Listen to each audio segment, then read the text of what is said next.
Observe o capítulo 5, verso 1. Você vai ver quando Mateus ele faz questão de dizer algo que nem todos aqui sabem disso. Mas ele começa a dizer que Jesus, vendo a multidão, ele sobe ao monte e assenta-se para ensinar. Quem vai entender a lei judaica sabe que todo sacerdote, quando ele ia pegar a Torá para ensinar a lei, ele ia ao meio daquilo que nós conhecemos como o sumo sacerdote. Ele vai até o centro daquele púlpito onde eles lá ficam como sinagoga e começam ali a se sentar e a ensinar. Jesus, quando ele esteve em uma sinagoga, tirando uma parte do livro da lei de Isaías, ele pregava sobre o número de 61, quando ele dizia que o Espírito do Senhor estava sobre ele para libertar o cativo. Você vai observar que essa profecia se cumpre em Jesus. E ele se senta no meio para ensinar. Não é diferente aqui.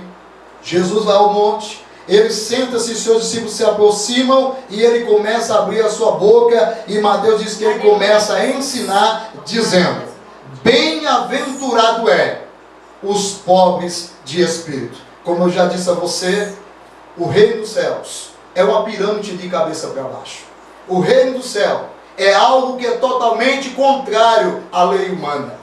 Você pode ter certeza que quando você vai observar o que está aqui nas 8 ordenanças da bem-aventurança, você vai entender que para o ser humano, nunca que essas bem-aventuranças está de acordo com o cronograma do homem. Por quê? Porque bem-aventurado não é aquele que chora. Bem-aventurado não é o pobre de espírito. Bem-aventurado aí no mundo é aquele que passa por cima de alguém como um trator. Bem-aventurado para o mundo não é aquele que tem cuidado com o seu próximo, mas é aquele que não se importa com a dor do outro. Bem-aventurado aqui no mundo não é aquele que se importa e que tem sede de justiça, não é aquele que pratica a iniquidade.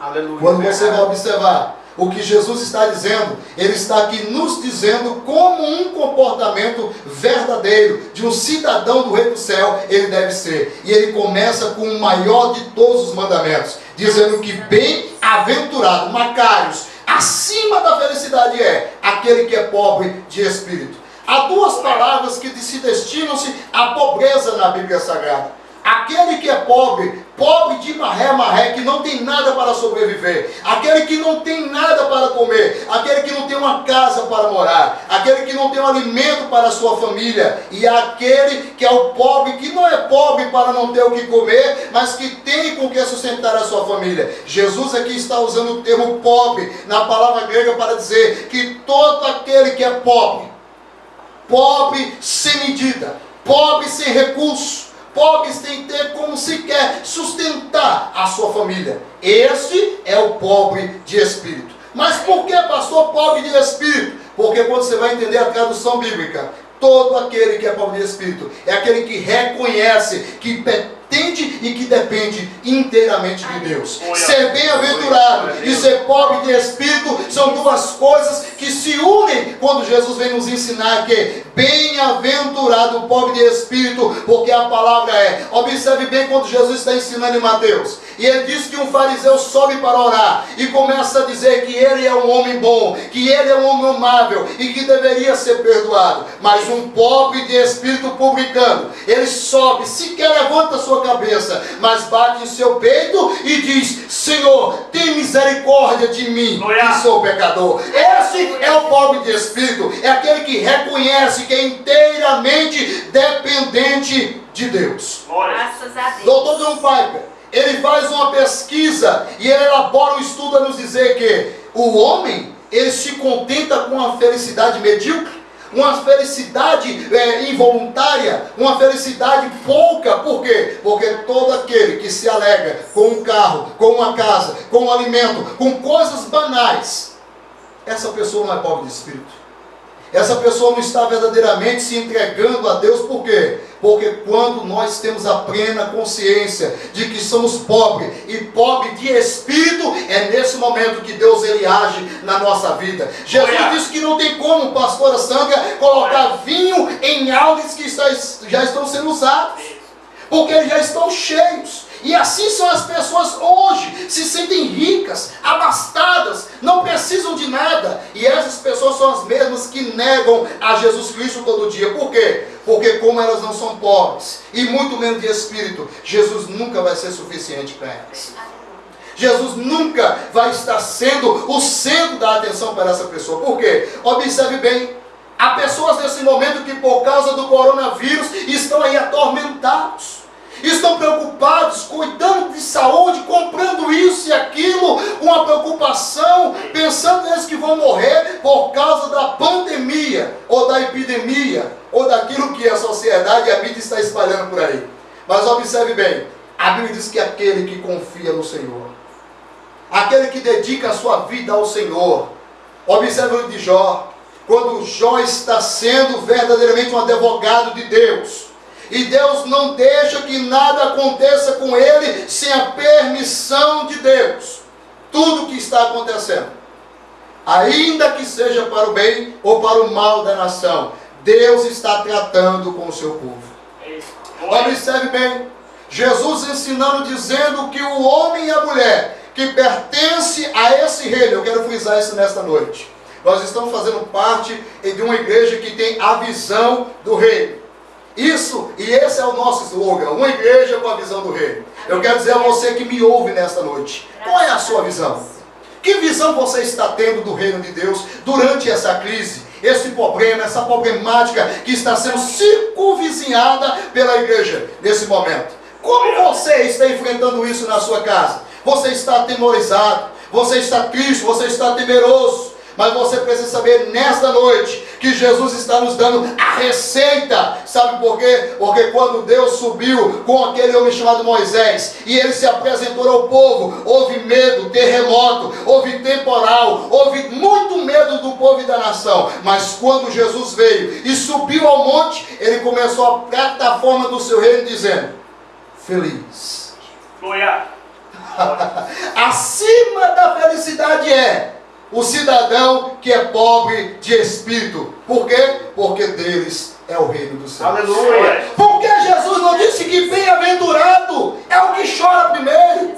Porque Jesus não disse que bem-aventurado é o manso primeiro? É porque ele está classificando aqui em ordem cronológica divina, que se o homem e se a mulher não for pobre de espírito e reconhecer que é carente, que precisa de Deus na sua vida, ele não pode chorar, ele não pode ser manso, ele não terá na sua vida o fruto do Espírito Santo na sua vida. Então Jesus classifica que primeiro você precisa reconhecer a sua pobreza, o seu pecado, a sua calamidade, para depois você fazer coparticipantes no reino de Deus. Graças a Deus. Louvado seja o nome de Jesus. Louvado é o nome de Jesus, aleluia. É maravilhoso compreendermos que Jesus nos deixa a receita para a verdadeira felicidade. Aquele que é pobre, ele se compadece do seu irmão. A palavra misericórdia se diz se colocar no lugar do outro. E a pergunta é: você tem se colocado no lugar do outro nesse momento? Você está se colocando no lugar do seu irmão nesse momento? Ou você está tirando proveito da situação? Pastor, mas como podemos tirar proveito de uma situação caótica, de uma calamidade como essa? Me perdoe você que me ouve nesta noite, mas temos colegas e irmãos, pastores e obreiros que estão se escondendo atrás dessa doença, fecharam a porta das igrejas, sequer estão aconselhando o povo nesse momento de dificuldade. Eu te pergunto a você, quanto aos pobres de espírito? Hoje eu recebi uma visita na congregação dizendo: pastor, eu estou a ponto de cometer suicídio. Eu só ouço a mídia dizendo que vai matar, que vai suicidar, que vai morrer. O que eu preciso fazer? É nesse momento. É nesse momento que você deve mostrar a sua fé, o seu propósito. Cadê você que pregava? Cadê você que dizia que o seu Deus é capaz de operar o impossível? É agora. Vamos colocar a nossa fé em prática, irmão. Há pessoas que não estão sequer tocando nas suas mãos e a desculpa é que vai pegar o corona. Então eu não peguei, não foi corona, foi o corolla. Que eu já peguei na mão de todo mundo e graças a Deus, eu sei que os cuidados devem ser muito bem tratados, recalcados pela palavra de Deus, mas lembre-se de uma coisa: a pandemia não está lá fora, a pandemia está em você. É você que está causando pânico. É você quem anda se escondendo em casa. É você que não vai mais na oração nem na sua casa. É você que não faz o culto familiar na sua casa. E eu te pergunto, você está feliz? Escute isso aqui. Bem-aventurado, acima da felicidade é aquele que é pobre, que reconhece que nesse momento de dificuldade, ele carece de Deus na sua vida. Aleluia. E eu quero crer que a Igreja Assembleia de Deus de Montes Belos, com a visão do reino que Deus tem dado para esse povo, eles estão aí trabalhando afinco, trabalhando sinceramente. Nós temos visto as campanhas maravilhosas. Estamos aqui com essa mocidade abençoada, que não quer parar, que não quer se esconder atrás de uma desculpa de uma pandemia para não fazer a obra de Deus acontecer. Vai chegar um momento, irmãos, vai chegar um momento, irmãs, que não vai ser um vírus que vai fazer te esconder. Vai ser alguém que vai perguntar para você, você ainda é cristão? Você quer comprar comida? Então você tem que negar a Jesus. Você tem que negar a sua fé.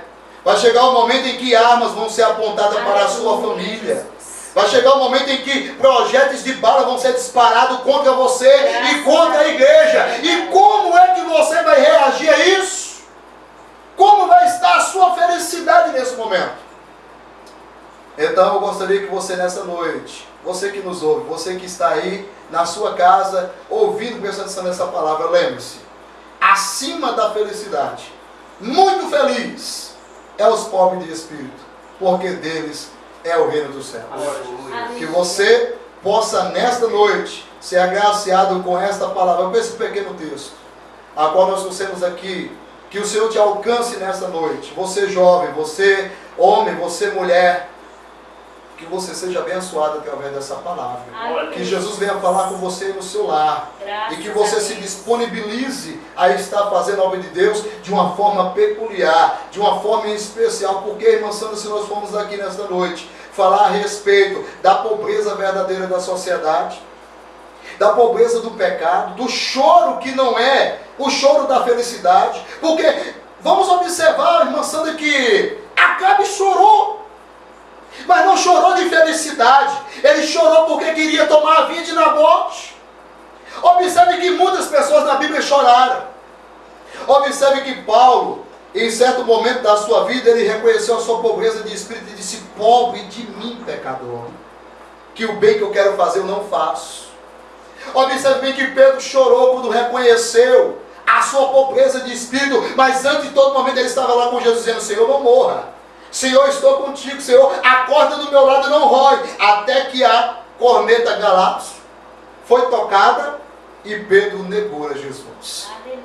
Que você, nesse momento de dificuldade, que estamos aí tentando romper em fé, você continue feliz, firme, forte, sabendo que este é o primeiro ensinamento de Jesus para um cidadão do reino dos céus. Aleluia. Amém? Eu quero louvar a Deus pela oportunidade, pela vida de cada um dos irmãos que está aqui, pela missionária, a você que nessa noite nos ouviu com muito carinho. Que Deus abençoe ao ministério, ao pastor presidente, que está aí nas ruas, fazendo esse culto relâmpago abençoado. E nós estamos aí, firme e forte.